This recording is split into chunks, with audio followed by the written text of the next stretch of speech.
Hello বন্ধুরা, তোমরা সবাই কেমন আছো? আশা করি ভালো আছো। আর তোমাদের ভালোবাসা আমিও খুব ভালো আছি। তো আমি এক জায়গায় ভাড়া ছিলাম, সেই জায়গায় কিছু সমস্যার জন্য আমি আরেক জায়গায় চলে এসেছি।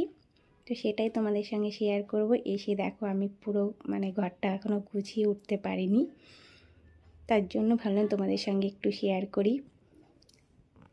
তো আমার ভিডিওটা তোমাদের কীরকম লাগবে আমি জানি না, তো যেরকমই লাগুক অবশ্যই কমেন্টে জানাবে। আর আমার চ্যানেলটাকে সাবস্ক্রাইবার করে দিও, আর পাশে থাকা বেল বাটনটা বাজিয়ে দিও। তো দেখানোর হলো এটাই। দেখো আমার ঘরটা পুরো অগোছানোই রয়েছে, এখনও গুছিয়ে উঠতে পারিনি। এটা হলো বিছানা।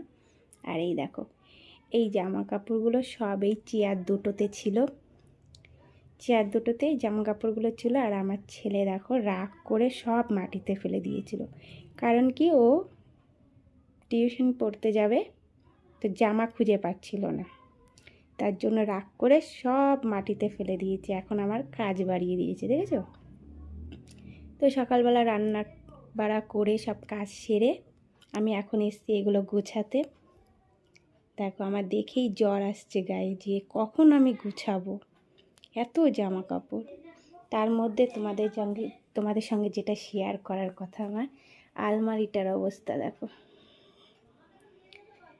পুরো অগোছানো। আমি কাজে যাই, কাজের থেকে এসে আর টাইম পাই না, রান্না বাড়া করে আমার আর হয়ে ওঠে না যে আলমারিটায় হাত দিই।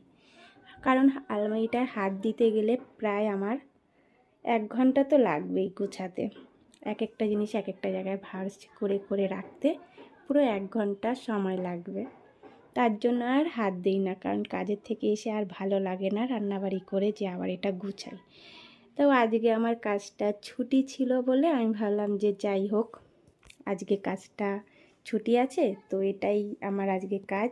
আলমারিটা গুছাবো আর এই জামা কাপড়গুলো গুছিয়ে সব এই দড়িতে রাখবো।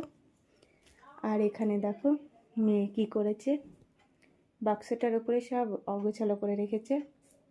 তো ঘরটা আমি গুছাবো পুরোটাই। আর এখানে দেখো রান্নাঘরটা, এই যে রান্নাঘরের জায়গাটা দেখো।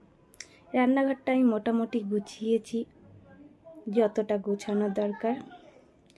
ওখানে রান্না বাড়া করে রাখা আছে, আর গ্যাস ট্যাস মোছা হয়ে গেছে সকালের কাজ যা ছিল। আর বাইরেটা দেখো কত সুন্দর, বাইরেটা গাছপালা ভর্তি।